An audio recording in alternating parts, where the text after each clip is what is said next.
Good morning students. देखो এটা আমার ইলেকট্রোস্ট্যাটিক্সের 10 নম্বর ভিডিও। তোমাদের 9 নম্বর ভিডিওতে আমি তড়িৎ দ্বিমেরু কি সেটা বলেছিলাম।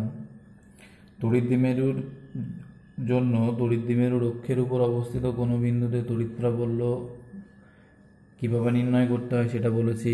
একটা তড়িৎ দ্বিমেরুর জন্য লম্ব সমদ্বিখণ্ডকের উপর অবস্থিত কোনো বিন্দুতে তড়িৎ প্রাবল্য কীভাবে নির্ণয় করতে হয় সেটা বলা হয়েছে, এবং স্পেসের উপরে যে কোনো একটা বিন্দুতে তড়িৎ প্রাবল্য নির্ণয়ের দ্বিমেরুর জন্য কোনো বিন্দুতে তড়িৎ প্রাবল্য নির্ণয় আমরা করেছি। আজ আমরা সুষম তড়িৎ ক্ষেত্রে অবস্থিত তড়িৎ দ্বিমেরুর উপর প্রযুক্ত টর্কের মান আমরা নির্ণয় করব। মানে একটা সুষম তড়িৎ ক্ষেত্রে যদি আমরা একটা তড়িৎ দ্বিমেরুকে রাখি তাহলে সেই তড়িৎ দ্বিমেরুর উপরে কতটা টর্ক প্রযুক্ত হয় সেটা নির্ণয় করব। তো এখানে দেখো আমরা একটা সুষম তড়িৎ ক্ষেত্র নিয়েছি, যারকে আমরা প্রকাশ করার জন্য এরকম সমুদ্রবর্তী কয়েকটা রেখা দ্বারা আমরা লিখেছি। কারণ আগের দিন আমরা বলেছিলাম যে সুষম তড়িৎ ক্ষেত্রকে সাধারণত সমুদ্রবর্তী কতগুলো রেখা দ্বারা প্রকাশ করা হয়। এবার সুষম তড়িৎ ক্ষেত্র মানে কি? সুষম তড়িৎ ক্ষেত্র মানেই হচ্ছে ওই তড়িৎ ক্ষেত্রের সব বিন্দুতে তড়িৎ প্রাবল্যের মান সমান এবং সব বিন্দুতে তড়িৎ প্রাবল্যের অভিমুখ একই দিকে। তাহলে এটি যদি একটা সুষম তড়িৎ ক্ষেত্র হয় তাহলে দেখো প্রত্যেকটা জায়গাতে তড়িৎ প্রাবল্যের অভিমুখ দেখো এই দিক বরাবর, অর্থাৎ একই অভিমুখে ক্রিয়া করছে, এবং প্রত্যেকটা বিন্দুতে তড়িৎ প্রাবল্যের অভিমুখ হচ্ছে সমান, মানে মান হচ্ছে সমান। তাহলে তড়িৎ প্রাবল্যের মান এবং অভিমুখ যেহেতু একই প্রত্যেকটা বিন্দুতে, এরকম একটা সুষম তড়িৎ ক্ষেত্রে আমরা একটা তড়িৎ দ্বিমেরু এবি কে আমরা রাখলাম, এবং সেই তড়িৎ দ্বিমেরু এবিটা গঠিত দুটি আধান দিয়ে। আমরা জানি যে একটা তড়িৎ দ্বিমেরু গঠিত হয় দুটি সমান এবং বিপরীত আধান দিয়ে। সেজন্য এটা এবি যদি একটা তড়িৎ দ্বিমেরু হয় তাহলে সেই তড়িৎ দ্বিমেরুটার এক মেরুতে আছে -q আধান এবং আরেকটি মেরুতে আছে +q আধান, এবং সেই যে তড়িৎ দ্বিমেরু তার লেন্থ বা দ্বিমেরুর যে দৈর্ঘ্য সেটা আমরা ধরে নিলাম 12। তাহলে এটা লিখি, মনে করি -q ও +q আধান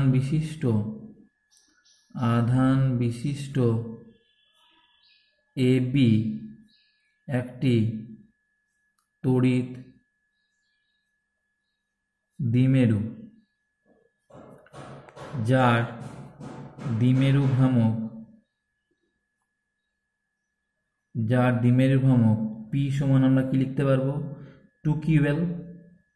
কারণ আমরা জানি দ্বিমেরু ভ্রামক সমান হচ্ছে ওই দ্বিমেরুর যে কোনো একটা আধানের মান গণিত আধান দুটির মধ্যবর্তী দূরত্ব বা দ্বিমেরুর দৈর্ঘ্য, that is 12 × q, that is 2ql।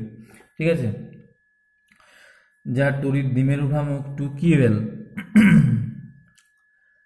ঠিক আছে, তাকে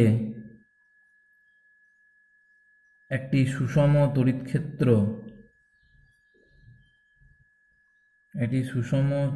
ক্ষেত্র যা তড়িৎ প্রাবল্য আমরা ধরে নিলাম ই। ঠিক আছে, তার সুষম তড়িৎ ক্ষেত্র ইতে রাখা হলো। ঠিক আছে, কেমনভাবে রাখা হলো? যাতে দ্বিমেরুর ভ্রামক p তড়িৎ প্রাবল্য ই এর সঙ্গে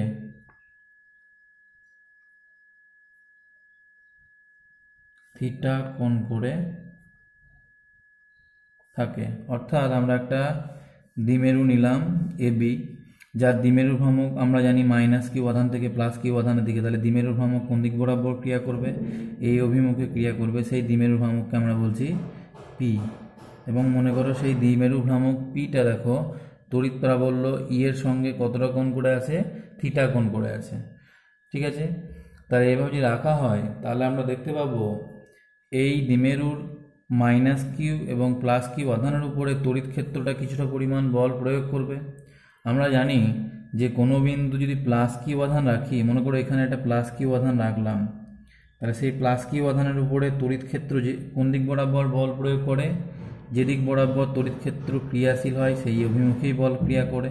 অর্থাৎ এই প্লাস কিউ আধানের উপরে প্রযুক্ত বল কোন দিক বরাবর হবে, তড়িৎ প্রাবল্যের অভিমুখে। আর মাইনাস কিউ আধান যদি আমরা রাখি কোন একটা বিন্দুতে, মনে করি একটা মাইনাস কিউ আধান রাখলাম, তাহলে মাইনাস কিউ আধানের উপর প্রযুক্ত বল কোন অভিমুখে হয়, তড়িৎ প্রাবল্য যদি এই দিক বরাবর ক্রিয়া করে তাহলে ঠিক তড়িৎ প্রাবল্যের বিপরীত অভিমুখে ক্রিয়া করবে মাইনাস কিউ আধানের উপরে প্রযুক্ত বল। ঠিক আছে, এই দিক বরাবর মনে করো তড়িৎ প্রাবল্য ক্রিয়া করছে, তাহলে মাইনাস কিউ আধানের উপর প্রযুক্ত বলটা কোন দিক বরাবর হবে, এই দিক বরাবর। আর যদি আমার প্লাস কিউ আধানের উপর যদি বলটা বলি, তাহলে সেই প্লাস কিউ আধানের উপর প্রযুক্ত বলটা কোন দিক বরাবর হবে, তড়িৎ প্রাবল্যের অভিমুখে। এবং বলের মান আমরা জানি কিউ ইন্টু ই হয়, বলের মান হবে কিউ ইন্টু ই। এবার তাহলে দেখো আমরা এখানে যদি আমরা একটা তড়িৎ দ্বিমেরু নিই, তাহলে সেই তড়িৎ দ্বিমেরুর প্লাস কিউ এবং মাইনাস কিউ আধানের উপরে তড়িৎ প্রাবল্য একই পরিমাণ বল প্রয়োগ করবে, সেটার মান কত হবে, কিউ ইন্টু ই। কিন্তু সেই বলের অভিমুখ হবে পরস্পর বিপরীতমুখী। প্লাস কিউ আধানটা কোন অভিমুখে বল প্রযুক্ত হবে, প্লাস কিউ আধানের উপর প্রযুক্ত বলটা হবে তড়িৎ প্রাবল্যের অভিমুখে, যেটা এই দিক বরাবর। সেই জন্য আমরা দেখো এই বলটাকে লিখেছি কিউই এবং তার অভিমুখ হচ্ছে তড়িৎ প্রাবল্যের অভিমুখে। আর এই মাইনাস কিউ আধানের উপর প্রযুক্ত বলটা কোন দিক বরাবর হচ্ছে, মাইনাস কিউ আধানের উপর প্রযুক্ত বলের মান কিউই হচ্ছে, কিন্তু তার অভিমুখটা হবে দেখো তড়িৎ প্রাবল্যের বিপরীত দিকে, সেই জন্য এই অভিমুখে। ঠিক আছে, তাহলে আমরা বলতে পারি কি না, তো প্লাস কিউ ও মাইনাস কিউ আধানের উপর দুটি সমান কিন্তু বিপরীতমুখী বল ক্রিয়া করে। তাহলে যদি এই প্লাস কিউ এবং মাইনাস কিউ আধানের উপর সমান এবং বিপরীতমুখী বল ক্রিয়া করে, তাহলে পরে কি হবে, তাহলে পরে এই দ্বিমেরুর উপরে মোট বল বা লব্ধি বল কত হবে, শূন্য হবে। তাহলে লিখতে পারি এখানে দ্বিমেরুর উপরে ক্রিয়াশীল লব্ধি বল, দ্বিমেরুর উপর ক্রিয়াশীল লব্ধি বল এফ নিট, যদি আমরা বলি নিট ফোর্স আর কি, এটা সমান কত, শূন্য। তাহলে এই দ্বিমেরুর উপরে যদি লব্ধি বল শূন্য হয়, তাহলে এই দ্বিমেরুটা কি, দ্বিমেরুটা ট্রান্সলেশনাল ইকুইলিব্রিয়ামে থাকবে, ঠিক আছে, বা রৈখিক সাম্যাবস্থায় থাকবে, অর্থাৎ এর কোনো রৈখিক গতি থাকবে না। অর্থাৎ এই দ্বিমেরুটা এই পথ বরাবর বা এই পথ বরাবর গতিশীল হবে না। কেন, কারণ এই দ্বিমেরুর উপরে লব্ধি বলটা শূন্য হচ্ছে। কিন্তু যেহেতু এই দুটো বলের মান সমান এবং বিপরীতমুখী হলেও এই দুটো বল পরস্পরকে ক্যান্সেল করতে পারবে না বা প্রশমিত করতে পারবে না, তার কারণ হচ্ছে এই দুটো বলের ক্রিয়ারেখা ভিন্ন। দেখো আমরা যদি বলি যে এই বিন্দুতে একটা বল প্রযুক্ত হচ্ছে, সেটা মনে করো এফ, ঠিক আছে, এবং এই বিন্দুতে আর একটা বল প্রযুক্ত হচ্ছে, সেটা মনে করো এফ, কিন্তু তার অভিমুখ মনে করো পরস্পর বিপরীত। তাহলে এই বল এবং এই বলের দেখো ক্রিয়ারেখা একই, কারণ এই দুটো বলই একই রেখার উপরে ক্রিয়া করছে। তাহলে কি এই দুটো বল পরস্পরকে ক্যান্সেল করতে পারছে, এরা পরস্পরকে ক্যান্সেল করতে পারবে। কিন্তু যদি এরকম হয় যে দুটো মনে করো এখানে একটা বল প্রযুক্ত হলো একটা সিস্টেমের উপরে, আর এখানে একটা বল প্রযুক্ত হলো, ঠিক আছে, দেখো দুটো বল সমান এবং বিপরীতমুখী, কিন্তু তাদের ক্রিয়ারেখা ভিন্ন। এটা একটা ক্রিয়ারেখা, এই বলের ক্রিয়ারেখা হচ্ছে এইটা, আর এই বলের ক্রিয়ারেখা হচ্ছে এইটা। তাহলে কি এই সিস্টেমটা, যদি আমরা এরকম একটা সিস্টেম বলি, তাহলে এই সিস্টেমটার উপরে নিট ফোর্স শূন্য হলেও এই দুটো বল কি একে অপরকে ক্যান্সেল করতে পারবে, পারবে না। তার কারণ হচ্ছে এই দুটো বলের ক্রিয়ারেখা আলাদা। যদি দুটো বলের ক্রিয়ারেখা একই হয় এবং দুটো বল সমান এবং বিপরীতমুখী ক্রিয়া করে, তবেই একে অপরকে প্রশমিত করতে পারে। কিন্তু যেহেতু এখানে দুটো বলের ক্রিয়ারেখা ভিন্ন এবং সমান এবং বিপরীতমুখী হলেও একে অপরকে প্রশমিত করতে পারছে না। ঠিক একই রকমভাবে এখানেও দেখো এই প্লাস কিউ আধানের উপরে যে প্রযুক্ত বলটা ক্রিয়া করছে, সেটা কোন দিক বরাবর, সেটা হচ্ছে এই অভিমুখে, ঠিক আছে। আর মাইনাস কিউ আধানের উপর প্রযুক্ত বলটা কোন অভিমুখ হচ্ছে, এই বরাবর। দেখো এই প্লাস কিউ বাঁধানোর উপর প্রযুক্ত বল কিউই এর ক্রিয়ারেখা কোনটা? এইটা। আর মাইনাস কিউ বাঁধানোর উপর প্রযুক্ত বল কিউই এর ক্রিয়ারেখা কোনটা? এইটা। তাহলে দুটো বল সমান এবং বিপরীতমুখী, কিন্তু তাদের ক্রিয়ারেখা যেহেতু ভিন্ন, সেই জন্য এই দুটো বলের প্রভাবে এই সিস্টেমটার উপরে বা এই দ্বিমেরুটার উপরে একটা টর্ক প্রযুক্ত হবে। এটা আমরা জানি যে যদি কোনো একটা সিস্টেমের উপরে দুটি সমান এবং বিপরীতমুখী বল ক্রিয়া করে এবং সেই দুটো বলের ক্রিয়ারেখা যদি ভিন্ন হয়, তাহলে পরে তাদের প্রভাবে ওই সিস্টেমটার উপরে একটা টর্ক প্রযুক্ত হয়। ঠিক আছে, তাহলে পরে আমরা লিখবো এটা কি, এই দুটি বলের মানে সমান এবং বিপরীতমুখী বলের, এই দুটি সমান ও বিপরীতমুখী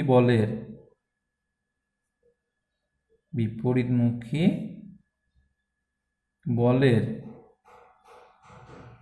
ক্রিয়ারেখা ভিন্ন হওয়ায়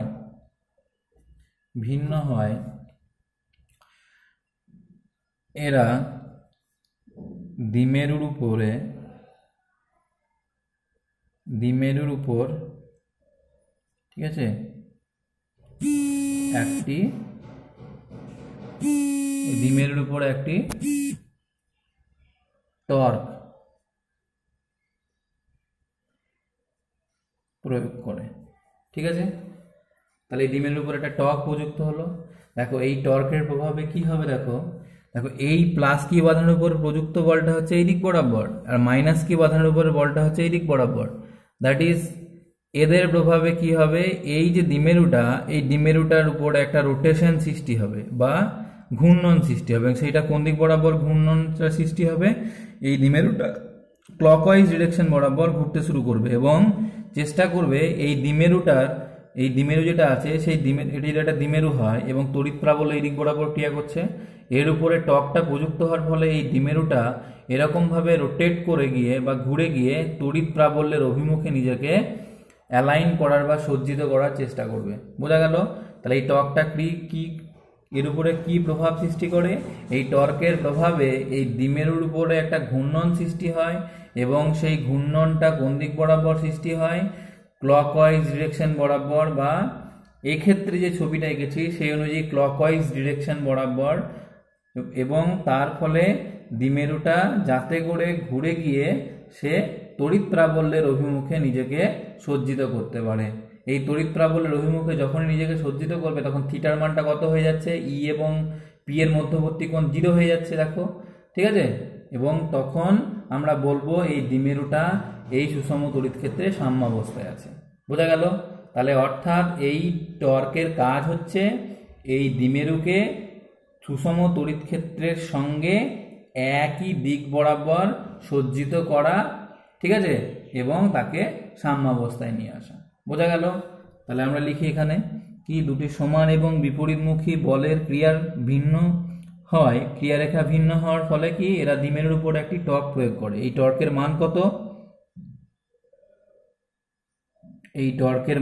হচ্ছে আমরা জানি টর্কের মান টাও সমান হয়, এই দ্বিমেরুর উপরে দেখো দুটো সমান এবং বিপরীতমুখী বল ক্রিয়া করলো, সেই যে দুটো বল ক্রিয়া করছে সেই দুটো বলের মান সমান। তাহলে সেই যে কোনো একটা বলের মান, তাহলে কি লিখবো, যে কোনো একটি বলের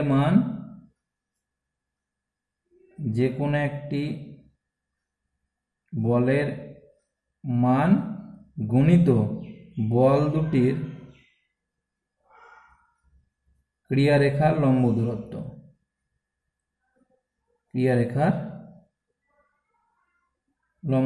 এটা হচ্ছে টর্কের মান।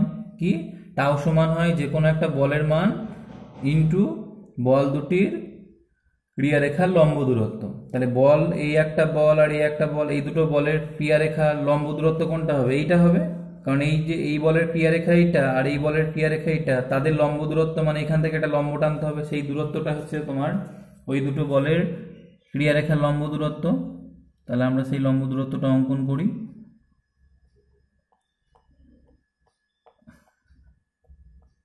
ঠিক আছে, তাহলে আমার এই দূরত্বটা জানতে হবে, এখান থেকে এই দূরত্বটুকু কতটুকু সেটা আমাকে জানতে হবে। দূরত্বটা আমরা ধরে নিলাম ডি।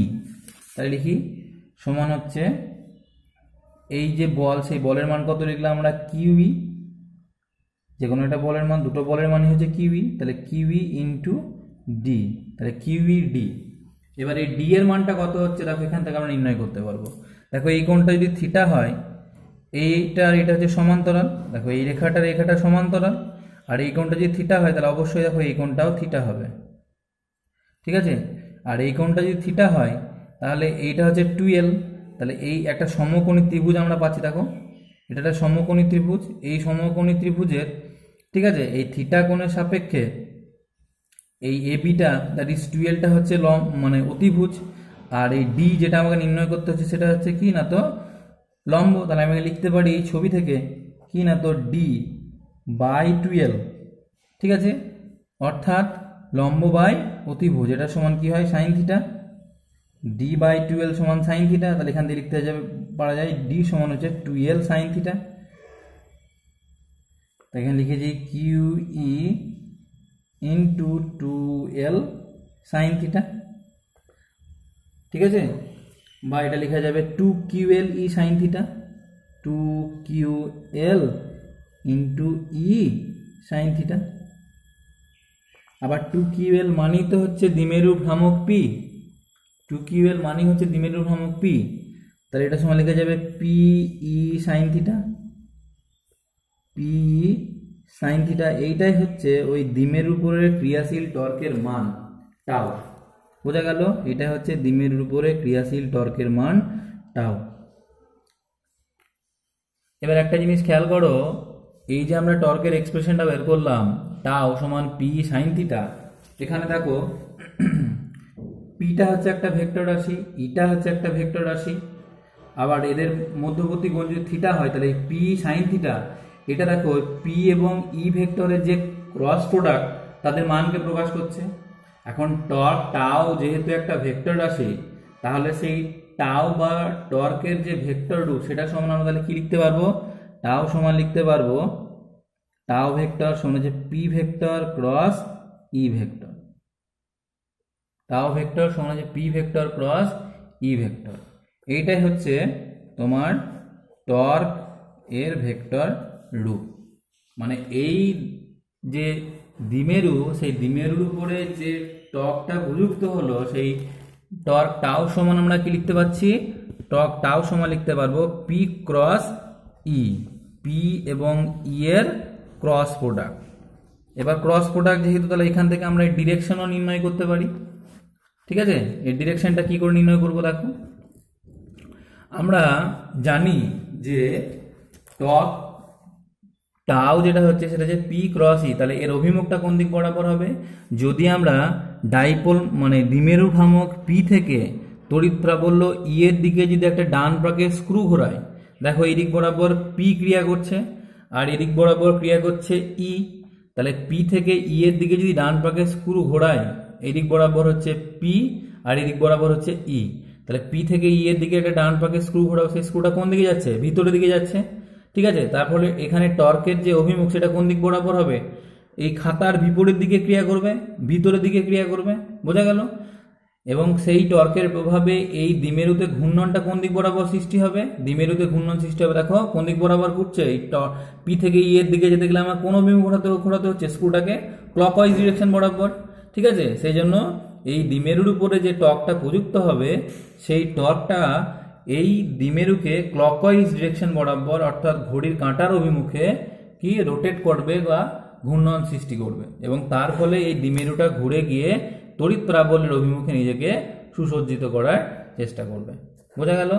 এটা হচ্ছে দ্বিমেরুর প্রভাব, এখানে এই টর্কের প্রভাব দ্বিমেরুর উপরে। এবার আমরা বেশ কিছু কেস নিয়ে আলোচনা করব। কি, যদি এখানে থিটা ইজ ইকুয়াল টু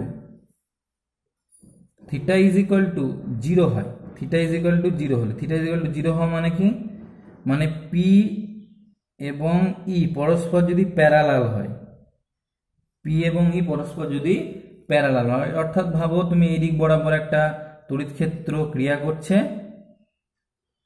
এবং এই দ্বিমেরু ভ্রামক পিও এই অভিমুখী ক্রিয়া করছে, তাহলে এক্ষেত্রে পি এবং ই পরস্পর প্যারালাল, তাহলে এক্ষেত্রে থিটা ইজ ইকুয়াল টু কত, থিটা ইজ ইকুয়াল টু 0।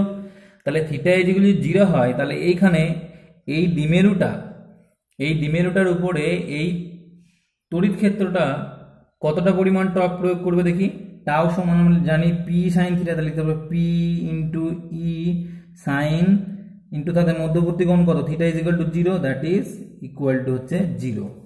বোঝা গেল? অর্থাৎ এক্ষেত্রে তড়িৎ ক্ষেত্র দ্বিমেরুর উপরে কোনো টর্ক প্রয়োগ করে না। কেন প্রয়োগ করে না? কারণ টর্কের কাজ হচ্ছে দ্বিমেরুকে তড়িৎ ক্ষেত্রের অভিমুখে সুসজ্জিত করা। যেহেতু এখানে প্রথম থেকেই দ্বিমেরুটি তড়িৎ প্রাবল্যের অভিমুখেই সজ্জিত হয়ে আছে, তাহলে এই ক্ষেত্রে কোনো টর্ক প্রযুক্ত হবে না। ঠিক আছে? যদি এই পি এবং ই এর মধ্যে সামান্য পরিমাণও অ্যাঙ্গেল থাকে, তাহলে পরে সেই অ্যাঙ্গেলটা থাকলে এইভাবে আছে মনে করো। ঠিক আছে? দ্বিমেরুটা এইভাবে আছে, তড়িৎ প্রাবল্য এই দিক বরাবর আছে। ঠিক আছে? তাহলে একটা অ্যাঙ্গেল আছে এদের মধ্যে, যদি অ্যাঙ্গেল থাকে তবেই কিন্তু এর উপরে দ্বিমেরুটার উপরে তড়িৎ ক্ষেত্রটা একটা টর্ক প্রয়োগ করবে এবং তার প্রভাবে এই দ্বিমেরুটা ঘুরে গিয়ে তড়িৎ প্রাবল্যের অভিমুখে নিজেকে সুসজ্জিত করার চেষ্টা করবে। কিন্তু যেহেতু এক্ষেত্রে থিটা ইজ ইকুয়াল টু 0, সেই জন্য এক্ষেত্রে কোনো টর্ক প্রযুক্ত হবে না। বেশ, 2 নম্বর, থিটা ইজ ইকুয়াল টু যদি 90 ডিগ্রি হয়, theta is equal to 90 degree হলে অর্থাৎ আমরা কি বলতে পারবো, অর্থাৎ পি এবং ই পরস্পর যদি পারপেন্ডিকুলার হয়, পি এবং ই পরস্পর যদি লম্বভাবে থাকে, মানে এইভাবে থাকে, এদিক বরাবর মনে করো পি আছে, মানে ডাইপোল মোমেন্ট, দ্বিমেরু ভ্রামক এইদিকে ক্রিয়া করছে, আর এই দিক বরাবর ক্রিয়া করছে মনে করো তড়িৎ ক্ষেত্রের প্রাবল্য ই। তাহলে এক্ষেত্রে এদের মধ্যবর্তী কোণ কত, theta is equal to 90 degree. ঠিক আছে? আর theta is equal to 90 degree হলে পরে এক্ষেত্রে টর্ক প্রযুক্ত হবে এবং সেই টর্কের প্রভাবে কি করবে, এই দ্বিমেরুটা ক্লকওয়াইজ ডিরেকশন বরাবর ঘুরে গিয়ে তড়িৎ প্রাবল্যের অভিমুখে সুসজ্জিত হবে। তাহলে এক্ষেত্রে প্রযুক্ত টর্কটা আমরা কতটা হচ্ছে বের করি, টাও সমান P E sine 90 degree. Sine 90 ডিগ্রির মান হচ্ছে ম্যাক্সিমাম, তাহলে এই ক্ষেত্রে প্রযুক্ত টর্কের মানটাও ম্যাক্সিমাম হবে। তখন আমরা এখানে লিখতে পারবো এই ম্যাক্সিমাম টর্কটাকে টাও ম্যাক্স ইজ ইকুয়াল টু হয়ে যাচ্ছে দেখো পি। অর্থাৎ এক্ষেত্রে যে টর্কটা প্রযুক্ত হবে এই দ্বিমেরুর উপরে, সেই টর্কটা হচ্ছে ম্যাক্সিমাম টর্ক এবং তার প্রভাবে ওই দ্বিমেরুটা কি না তো তড়িৎ প্রাবল্যের অভিমুখে ঘুরে গিয়ে তড়িৎ প্রাবল্য বরাবর সজ্জিত হয়। বোঝা গেল? এইটাই হচ্ছে তোমার একটা তড়িৎ দ্বিমেরুকে যদি আমরা সুষম তড়িৎ ক্ষেত্রে রাখি, তাহলে তার উপরে প্রযুক্ত টর্কের মান। ঠিক আছে? এবং টর্কের প্রভাবে কি হয়, টর্কের প্রভাবে যদি দ্বিমেরু এবং তোমার তড়িৎ প্রাবল্য এর মধ্যে কিছুটা পরিমাণ কোণ থাকে, তাহলে পরে এই টর্কের প্রভাবে দ্বিমেরুটা ঘুরে গিয়ে কি না তো তড়িৎ প্রাবল্যের অভিমুখে সজ্জিত হয়। মানে ভাবো তুমি এইটা মন করে একটা তড়িৎ ক্ষেত্রের প্রাবল্য এই দিক বরাবর ক্রিয়া করছে, আর এটা মনে করো দ্বিমেরুর ভ্রামকের অভিমুখ। তাহলে যখনই এই সুষম তড়িৎ ক্ষেত্রে আমরা একটা তড়িৎ দ্বিমেরুকে রাখবো, তখন এই তড়িৎ ক্ষেত্রটাই দ্বিমেরুর উপর একটা টর্ক প্রয়োগ করবে এবং সেই টর্কের প্রভাবে কি হবে, এই দ্বিমেরুটা ঘুরতে শুরু করবে, মানে এই দ্বিমেরুর উপর একটা ঘূর্ণন সৃষ্টি করবে। কোন দিক বরাবর, এখানে যেহেতু দেখো পি এবং ই এর দিকে যদি আমরা একটা ডান পাকে স্ক্রু ঘোরাই, স্ক্রুটা কোন দিক বরাবর যাচ্ছে, নিচের দিকে যাচ্ছে, তাহলে ক্লকওয়াইজ ডিরেকশন বরাবর রোটেশন হবে এবং তার ফলে কি না তো এই দ্বিমেরুটা ঘুরে গিয়ে তড়িৎ প্রাবল্যের অভিমুখে সজ্জিত হবে। বোঝা গেল? তাহলে টর্কের কাজ হচ্ছে দ্বিমেরুকে তড়িৎ প্রাবল্যের অভিমুখে সজ্জিত করা। বেশ, এবার যদি এরকম হতো, যদি মনে করো তুমি এখানে minus Q R plus Q আধানটাকে, মানে যেখানে মাইনাস কিউ আধান রেখেছিলে সেখানে প্লাস কিউ আধান রাখলে, আর যেখানে প্লাস কিউ আধান রেখেছিলে সেখানে মাইনাস কিউ আধান রাখলে, তাহলে দ্বিমেরুর ভ্রামকের অভিমুখটা কোন দিক বরাবর হতো, উল্টে যেত, এরকম হতো। তড়িৎ প্রাবল্য এইদিকে ক্রিয়া করছে, দ্বিমেরুর ভ্রামক ক্রিয়া করছে মনে করো এই দিক বরাবর, এই দিক বরাবর ক্রিয়া করছে দ্বিমেরুর ভ্রামক, এই দিক বরাবর ক্রিয়া করছে দ্বিমেরুর ভ্রামক, আর এই দিক বরাবর ক্রিয়া করছে মনে করো তড়িৎ প্রাবল্য। তাহলে দ্বিমেরু ভ্রামক ক্রিয়া করছে এইদিকে আর তড়িৎ প্রাবল্য ক্রিয়া করছে এইদিকে, তাহলে পরে সেক্ষেত্রে দ্বিমেরু ভ্রামক ক্রিয়া করছে দেখো এই দিক বরাবর আর তড়িৎ প্রাবল্য এই মুখে, তাহলে এর উপরে রোটেশন যেটা হবে সেই রোটেশনটা কোন দিক বরাবর হবে, যাতে করে এই দিক বরাবর সজ্জিত হয়। দেখো পি ক্রস ই করলে, এটা পি এটা ই, তাহলে পি ক্রস ই করলে পরে রোটেশন কোন দিক বরাবর হচ্ছে, রোটেশন দেখো এই দিক বরাবর হচ্ছে, that is anti clockwise direction বরাবর। অ্যান্টি ক্লকওয়াইজ ডিরেকশন বরাবর রোটেশন হওয়ার ফলে কিন্তু এই দ্বিমেরুটা ঘুরে গিয়ে এই দিক বরাবর মানে তড়িৎ প্রাবল্য অভিমুখে সজ্জিত হবে। বোঝা গেল? অর্থাৎ তড়িৎ দ্বিমেরুর অভিমুখ যাই হোক না কেন, সেই তড়িৎ দ্বিমেরুকে যখন আমরা কোনো একটা সুষম তড়িৎ ক্ষেত্রে রাখবো, সেই সুষম তড়িৎ ক্ষেত্রের উপরে রাখলে পরেই সেই সুষম তড়িৎ ক্ষেত্রটা এই দ্বিমেরুর উপরে একটা টর্ক প্রয়োগ করবে এবং সেই টর্কের প্রভাবে ওই দ্বিমেরুটা কি হবে না, তো তড়িৎ ক্ষেত্রের অভিমুখে সুসজ্জিত হওয়ার চেষ্টা করবে। বোঝা গেল? বেশ, এবার আমরা নির্ণয় করব দ্বিমেরুর স্থিতিশক্তি, তড়িৎ দ্বিমেরুর স্থিতিশক্তি। তড়িৎ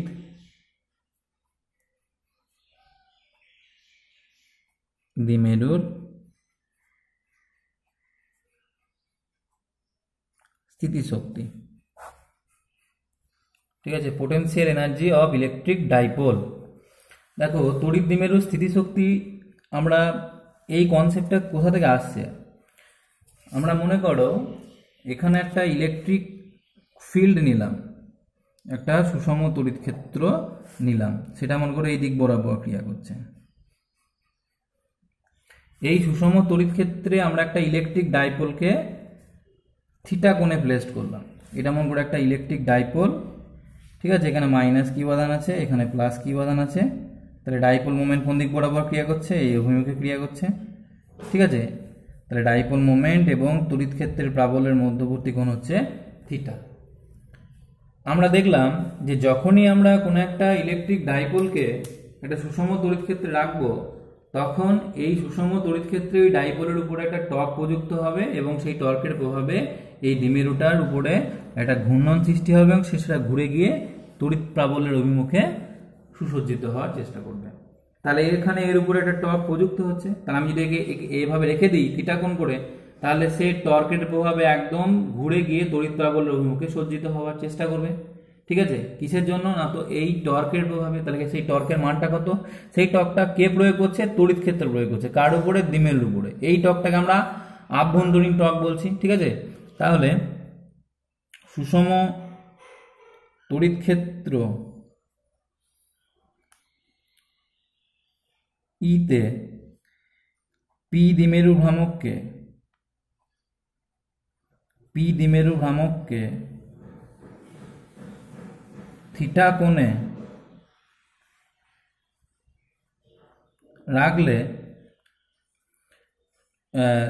ওই দ্বিমেরুর উপর তড়িৎ ক্ষেত্র কর্তৃক ক্রিয়াশীল টর্ক, সেই টর্কের মান কত? এবার টাউ যদি বলি, সে টাউ সমান কি হয়? টাউ সমান হয় P E sine theta, P sine theta. এবং এই টর্ক কি করে? এই টর্কের প্রভাবে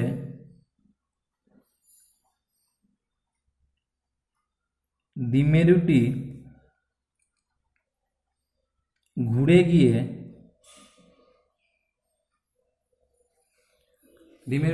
গিয়ে তোমার তড়িৎ প্রাবল্যের অভিমুখে, অর্থাৎ ই এর অভিমুখে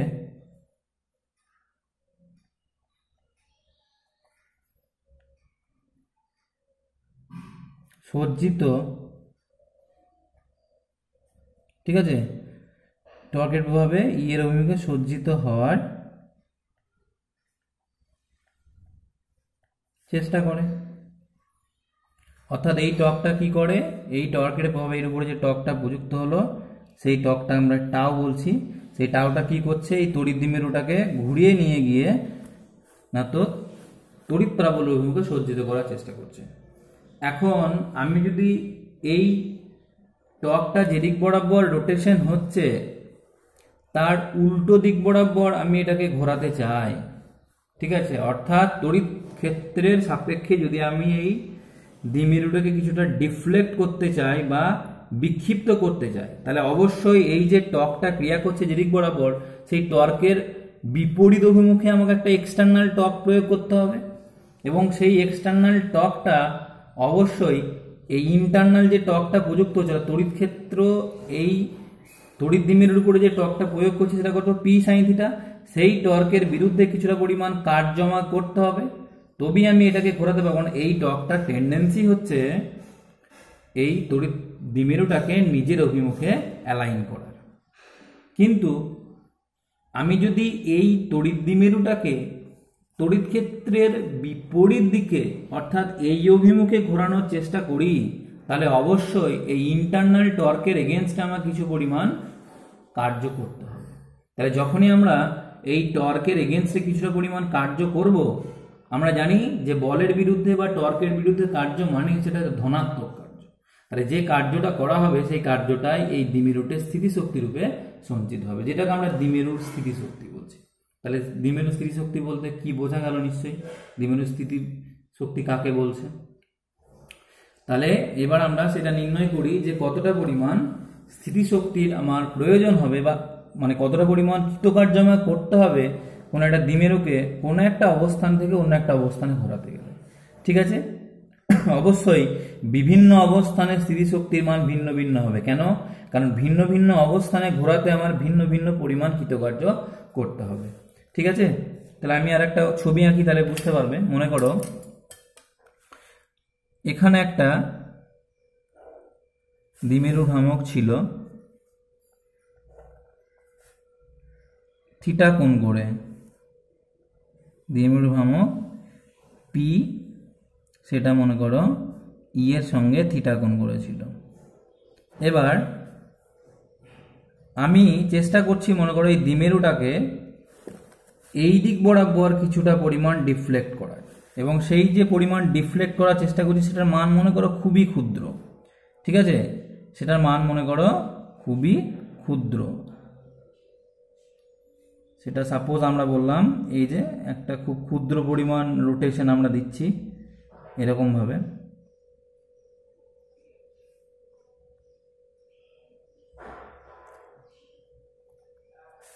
এই যে পরিমাণ আমরা রোটেশন দিলাম এক্ষেত্রে সেটা মনে করো ডি থিটা, খুব ক্ষুদ্র পরিমাণ আমরা ঘোরালাম।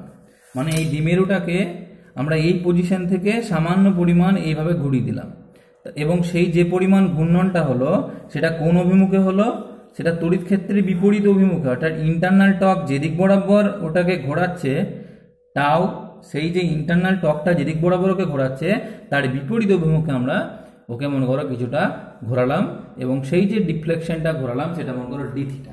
অর্থাৎ আমরা লিখতে পারি যে দ্বিমেরুটিকে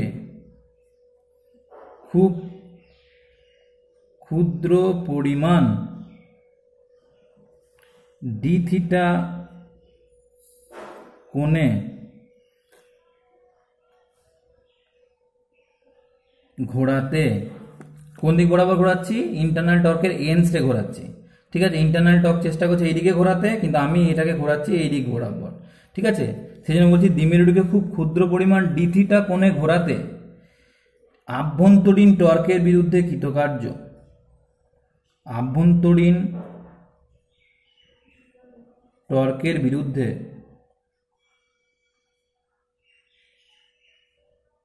কৃতকার্য, সেটাকে আমরা DW বললাম। তাই DW সমান আমরা লিখতে পারি টাউ ইন্টু ডি থিটা, কারণ এখানে যে কৃতকার্যটা হবে সেটা কৌণিক কৃতকার্য। তাহলে সেই কৃতকার্য মানে কি? টর্ক গণিত কৌণিক সরণ।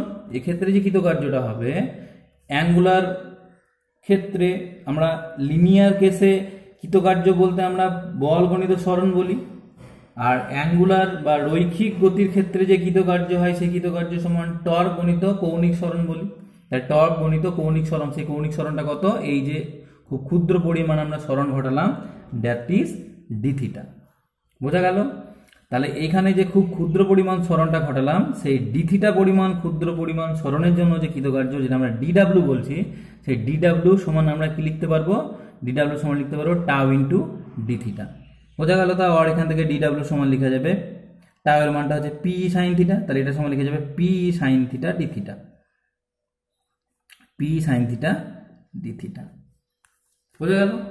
অর্থাৎ আমরা এখানে খুব ক্ষুদ্র পরিমাণ এখানে ডিসপ্লেসড করলাম, মানে এই অবস্থান থেকে হালকা পরিমাণ সরণের জন্য, অর্থাৎ এই দিক বরাবর দ্বিমেরু ভ্রামক ক্রিয়া করছিল, সেই দ্বিমেরু ভ্রামকটাকে আমরা যেটা কিনা থিটা কোণ করেছিল কার সঙ্গে না তড়িৎ ক্ষেত্রের সঙ্গে, এখন আমি সেই কোণটাকে মনে করো কিছুটা পরিমাণ বাড়িয়ে থিটা প্লাস ডি থিটা করলাম। এই কোণটাকে বাড়িয়ে মনে করো থিটা প্লাস ডি থিটা করলাম। থিটা প্লাস ডি থিটা করলাম মানে কতটা পরিমাণ বাড়ালাম আমি? ডি থিটা পরিমাণ। তাহলে এই ডি থিটা পরিমাণ কৌণিক সরণের জন্য অবশ্যই সেই কৌণিক সরণটা কোন দিক বরাবর হচ্ছে? দ্বিমেরুটাকে তড়িৎ প্রাবল্যটা ইন্টারনাল টর্কটা যেদিক বরাবর প্রয়োগ করছে তার বিপরীত অভিমুখে আমরা এটাকে ঘোরাচ্ছি। সেটাকে আমরা ডি থিটা কোণে মনে করে ঘোরালাম। সেই ডি থিটা কোণে ঘোরানোর জন্য যে কৃতকার্যটা হচ্ছে সেটা আমরা ডি ডাব্লিউ বলছি। ঠিক আছে, এই ডি থিটা কোণে ঘোরানোর জন্য যে কৃতকার্য সেটা যদি P sine theta into D theta হয়, কেন আমরা লিখতে পারছি? কারণ দেখো এই ক্ষেত্রে যে টর্কটা এই পয়েন্টে যতটা ক্রিয়া করবে এই পয়েন্টে ঠিক ততটাই টর্ক ক্রিয়া করবে, এটা আমরা ধরে নিতে পারি। কেন? মানে এই দুটো পয়েন্টের জন্য এই তড়িৎ যে টর্কটা ক্রিয়া করছে সেই টর্কটা আমরা সুষম ধরে নিতে পারি। কেন? কারণ যেহেতু এই ডি থিটা কোণটা খুব ক্ষুদ্র, কিন্তু সব জায়গায় যদি ডি থিটার মানটা খুব বেশি হয় তবে সেক্ষেত্রে কিন্তু মানে এই কোণটার মান যদি খুব বেশি হয় তবে কিন্তু আমি এক্ষেত্রে এই টর্কটা সুষম বলতে পারবো না। কারণ এই টর্কের মান দেখো পি সাইন থিটা বলেছি, তাহলে বিভিন্ন অবস্থানে কিন্তু টর্কের মান ভিন্ন ভিন্ন হয়, অর্থাৎ টর্ক কিন্তু সুষম টর্ক নয়। আমি এইখানে রাখলে পরে যতটা টর্ক হবে এইখানে রাখলে পরে টর্ক কিন্তু বেড়ে যাবে, এখানে রাখলে টর্ক আরও বেড়ে যাবে। মোট কথা হচ্ছে এই অবস্থানে টর্কটা ম্যাক্সিমাম হবে, তারপর আবার টর্ক পরিবর্তিত হচ্ছে। তাহলে মোট কথা হচ্ছে বিভিন্ন অবস্থানে টর্কের মান কিন্তু ভিন্ন ভিন্ন, কিন্তু আমরা বলতে পারি এই অবস্থানে এবং এই অবস্থানে টর্কের মানটা প্রায় সমান। কেন? কারণ এই যে কোণটা আমরা নিয়েছি সেই কোণটা খুব ক্ষুদ্র। যদি এই কোণটা আমরা খুব ক্ষুদ্র না নিতাম তাহলে কিন্তু আমরা এইখানে যতটা টর্ক ক্রিয়া করছে ঠিক ততটা পরিমাণ টর্ক এখানে আমরা ধরতে পারতাম না, টর্কটা তখন অসম হয়ে যেত। বোঝা গেল? বেশ, এটা তো গেল আমরা শুধুমাত্র খুব ক্ষুদ্র পরিমাণ ডি থিটা কোণ যদি ঘোরাতে চাই দ্বিমেরুটাকে তড়িৎ ক্ষেত্রের সাপেক্ষে, ঠিক আছে, তাহলে যে পরিমাণ কৃতকার্য করতে হবে সেটা। কিন্তু যদি এরকম হয়, মনে করো আমরা শুধুমাত্র উপরে অ্যাক্সিসটা আঁকছি দ্বিমেরু, নিচেও আছে, ঠিক আছে, এই দিকটা আমরা শুধুমাত্র একে বোঝাচ্ছি। তো এই দিক বরাবর মনে করো ছিল ই, আর এদিক বরাবর হচ্ছে তোমার পি। ঠিক আছে, এটা মনে করো প্রথমে ইনিশিয়ালি একটা কোণ করেছিল, সেটা মনে করো থিটা 1। এবার তুমি এইটাকে দ্বিমেরুটাকে এমন করে ঘোরালে যাতে কিনা এই অবস্থানে মনে করো সে এলো।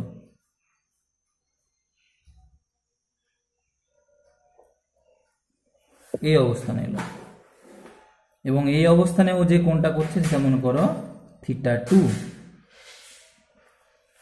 অর্থাৎ থিটা 1 থেকে থিটা 2 এই অবস্থানে ঘুরিয়ে আনতে, এই অবস্থানে কোণটা ছিল দ্বিমেরুটা যে কোণ করে রেখেছিল সেটা ছিল থিটা 1। ঠিক আছে, এখানে যে কোণটা করেছিল সেটা মনে করো থিটা 1, এই কোণটা। আর এইখান থেকে এই অবস্থানে নিয়ে আসে পরে যে কোণটা বাড়ালাম আমরা সেটা মনে করো হলো থিটা 2। অর্থাৎ থিটা 1 অবস্থান থেকে থিটা 2 অবস্থানে নিয়ে যেতে যে কৃতকার্য করতে হচ্ছে, অর্থাৎ দ্বিমেরুর সঙ্গে মানে দ্বিমেরুটাকে থিটা 1 কোণ থেকে থিটা 2 কোণে সরাতে যে কৃতকার্যটা করতে হচ্ছে সেটা আমরা নির্ণয় করব। ঠিক আছে, তাহলে দ্বিমেরুকে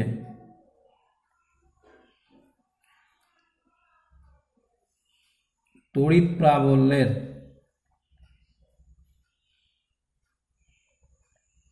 সাপেক্ষে থিটা 1 কোণ থেকে থিটা 2 কোণে ঘোরাতে আভ্যন্তরীণ টর্কের বিরুদ্ধে কৃতকার্য, আভ্যন্তরীণ টর্কের বিরুদ্ধে কৃতকার্য। ঠিক আছে, সেটা কত? আভ্যন্তরীণ টর্কের বিরুদ্ধে কৃতকার্য, যেটাকে আমরা সাম ডাব্লু বলছি। তাহলে ডাব্লু সমান লিখতে পারবো, এটাকে ইন্টিগ্রেশন করতে হবে। খুব ক্ষুদ্র পরিমাণ মানে এইখান থেকে এই যে জায়গাটা থিটা 1 থেকে থিটা 2 এই অংশটুকু বেশ কয়েকটা ক্ষুদ্র ক্ষুদ্র ডি থিটা স্মরণে আমরা ভেঙে নিতে পারি। এই যে জায়গাটা থিটা 1 থেকে থিটা 2 এই জায়গাটুকুই আমরা অসংখ্য ক্ষুদ্র ক্ষুদ্র ডি থিটা কৌণিক সরণে ভেঙে নিতে পারি এবং প্রত্যেকটা ডি থিটা কৌণিক সরণের জন্য কৃতকার্য কত হবে? D W. তাহলে এখান থেকে θ1 থেকে θ2 এই অবস্থানে নিয়ে যেতে কৃতকার্য কত হবে, ইন্টিগ্রেশন করতে হবে, লিমিট কি θ1 থেকে θ2 পর্যন্ত। বোঝা গেল? ঠিক আছে, আমি এটা একটু বড় করে আঁকি তাহলে ব্যাপারটা পরিষ্কার হবে আরো।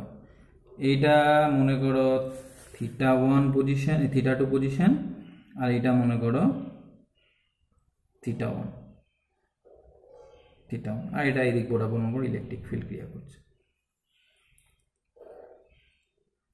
ঠিক আছে, এইখান থেকে এই কোণটুকু মনে করো θ1, আর এখান থেকে এত দূর অব্দি এই কোণটা মনে করো θ2।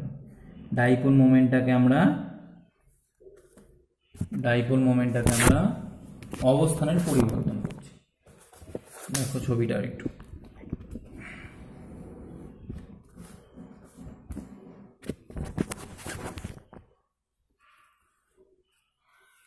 এই ছবিটা দেখো কি না, তো থিটা এই দিক বরাবর ইলেকট্রিক ফিল্ড বা তড়িৎ ক্ষেত্রের প্রাবল্য ক্রিয়া করছিল, দ্বিমেরুর ভ্রামক ছিল এইদিকে, প্রথমে মনে করো সেই কোণটা ছিল θ1।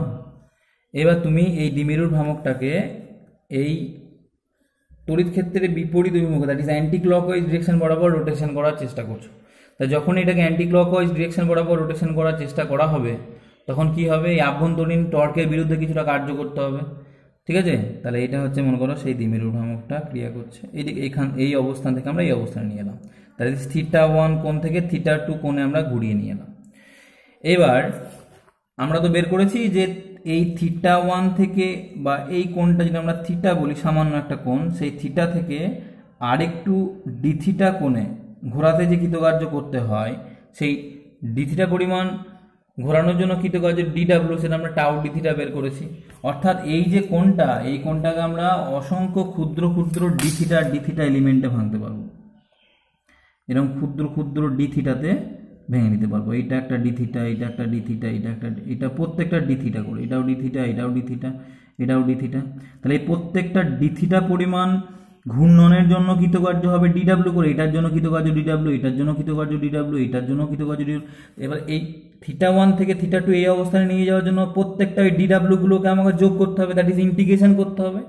এখান থেকে এই রেঞ্জের মধ্যে ঘোরানোর জন্য আমাকে কৃতকার্যটাকে ইন্টিগ্রেশন করলেই বেরিয়ে যাবে, এবং ইন্টিগ্রেশন লিমিট কতটা হবে, এই অবস্থান থেকে এই অবস্থানে থিটার লিমিট কত θ1, আর এই অবস্থানে থিটার লিমিট কত θ2, সেই নাম্বারটাকে ইন্টিগ্রেশন করে দেবো, তাহলেই মোট কৃতকার্য পেয়ে যাব θ1 অবস্থান থেকে θ2 অবস্থানে নিয়ে যেতে কৃতকার্য।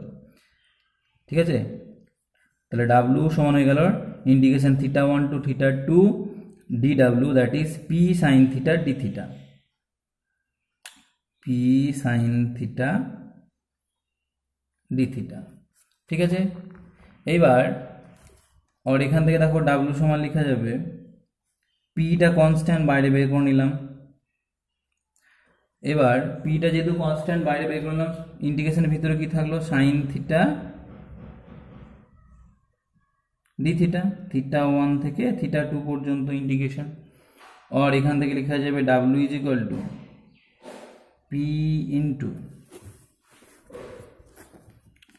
ইন্টু সাইন থিটা ইন্টিগ্রেশন কি হয়, sine theta minus cos theta,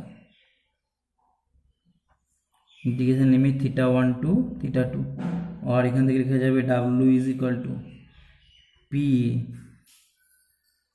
ভিতরে কি হচ্ছে মাইনাস কস θ2, আর মাইনাসে মাইনাসে প্লাস হয়ে যাবে, প্লাস কস θ1, দ্যাট ইজ আমরা লিখতে পারবো কস θ1 মাইনাস কস θ2। তাহলে ডাব্লিউ সমান কি হয়ে যাচ্ছে, P into cos θ1 minus cos θ2। এটাই হচ্ছে θ1 থেকে θ2 কোণে ঘোরাতে কৃতকার্য। এই যে কৃতকার্যটা করা হলো সেইটা হচ্ছে দ্বিমেরুর স্থিতিশক্তি। ঠিক আছে, অতএব দ্বিমেরুর স্থিতিশক্তির সমীকরণ আমরা কি পেলাম, দ্বিমেরুর স্থিতিশক্তি ডাব্লিউ সমান লিখতে পাচ্ছি P into cos θ1 minus cos θ2, cos θ1 minus cos θ2। বোঝা গেল? এটা হচ্ছে তোমার ওই দ্বিমেরুটাকে θ1 অবস্থান থেকে θ2 অবস্থানে ঘুরিয়ে নিয়ে যেতে কৃতকার্য, এটা ইন জেনারেল ইকুয়েশন। এবার আমরা কিছু স্পেশাল কেস নিয়ে আলোচনা করবো। 1 নম্বর, মনে করো তুমি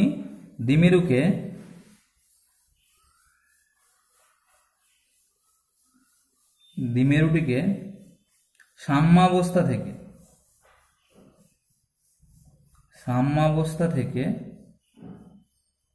থিটা কোণে ঘোরাতে চাইছো, সাম্যাবস্থা থেকে থিটা কোণে ঘোরাতে কৃতকার্য নির্ণয় করতে চাইছো, ঠিক আছে?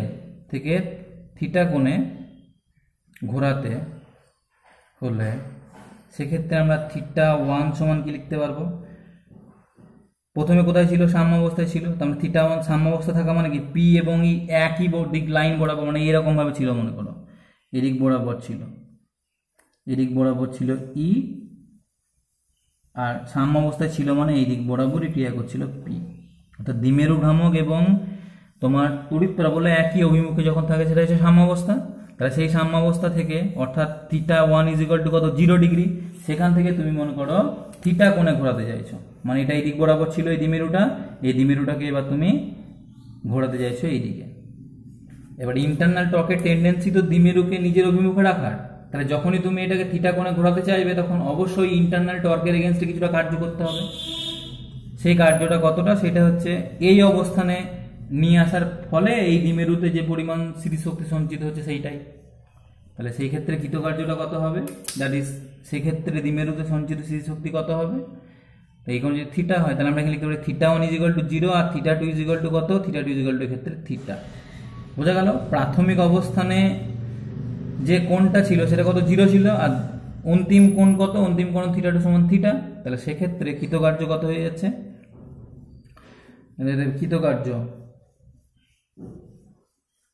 কৃতকার্য যদি আমরা ডাব্লু বলি সেটা সমান লিখতে পারবো পি ইন্টু cos θ1, θ1 এর মানটা কত cos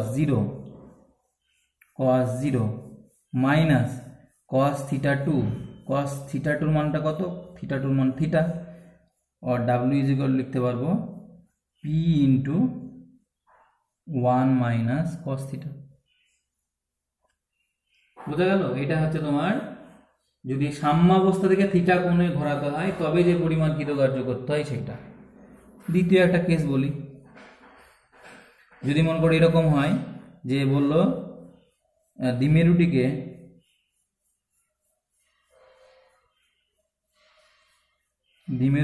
সাম্যাবস্থা থেকে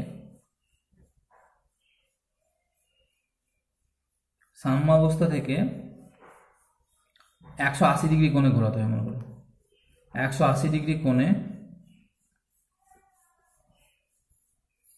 ঘোরাতে কৃতকার্য নির্ণয় করতে হবে। সাম্যাবস্থা থেকে 180 ডিগ্রি কোণে ঘোরাতে হবে।